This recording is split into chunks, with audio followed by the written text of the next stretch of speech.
ГСП онлайн. Городские новости сейчас.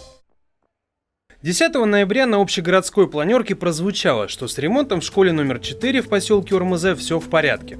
Мама одного из воспитанников этого учебного заведения прокомментировала у нас в группе это тем, что дети физкультурой занимаются не в спортивном зале, а в актовом. Дескать, с ремонтом-то не так все хорошо. Решили разобраться, что верно, а что нет. С января прошлого года у нас приостановлены проведение учебных занятий в спортивном зале школы.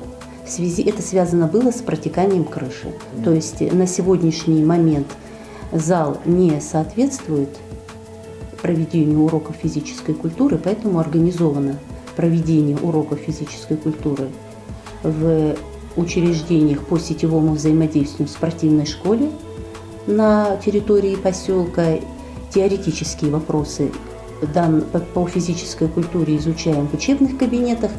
Организованы занятия на улице по погодным условиям, и при необходимости используется актовый зал учреждения. То есть уроки физкультуры для 17 классов, это порядка 280 учеников, проходят в установленном порядке. Что касается другого ремонта, то до начала этого учебного года отремонтировали пищеблок, разобрали с водоснабжением и подновили несколько классов. Точнее, сделано уже 2, а еще в одном работы завершаются сейчас. Кабинеты отремонтированы в рамках республиканской программы ухода от второй смены. В них установлены проекторы, ноутбуки и в целом антураж явно посвежел. Однако остаются проблемы с тем самым спортивным залом. Из опасений, что куски штукатурки могут отвалиться и навредить кому-нибудь, занятия здесь не ведутся. Надежда на ремонт есть или нет? Проектно-сметная документация подготовлена полностью.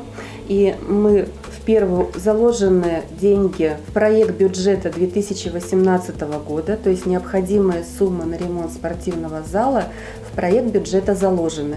И мы ожидаем, что как только эти деньги появятся, мы начнем ремонт спортивного зала. Конкретная дата ремонта, как начало, так и его завершения, не озвучивается. Но в управлении образования подчеркнули, что все должно быть сделано до 1 сентября 2018 года, то есть до начала следующего учебного года. Пока же, как говорят в школе, проблем с кровлей нет, то есть нигде не течет.